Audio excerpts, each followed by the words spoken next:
I've been from Marble Bar to Darwin to Longreach to Deniliquin, and I've worked with families that are range from $2 to $5 million businesses up to some that are $400 million plus.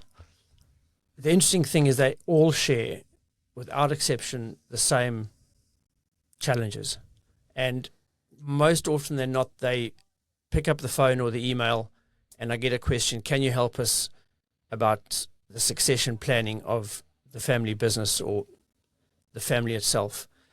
And what I've learned is that it's actually nothing to do with succession, what they're talking about. They're not asking a question about succession. They're talking about all the other stuff that needs to be put in place so that we can ultimately achieve succession. And I've really changed my focus and the way I do the work now, just through experience, I think, to help people identify, deal with, and then create options and solutions to these roadblocks. And they really are practical processes we go through to get them to that place. And once we've got some of those things cleared and understood, I believe then we can really talk about the succession, whatever that might need to look like, of a family.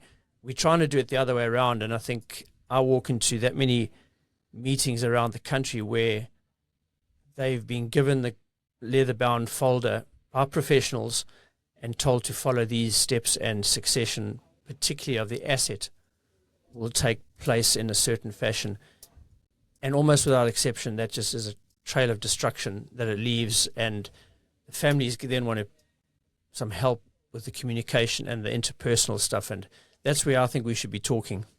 Okay, yeah, that's really interesting because the stats that I share, John, and I know you've seen this before, and it came out of the States a few years ago, and it really reflects what I see in the family rural space, because it is a family business, and approximately 60% of the reasons family businesses suffer what I call the 3 generations curse, two to make it, 1 to lose it, or succession fails, is because of a failure of communication or a lack of communication, and then ultimately a loss of trust.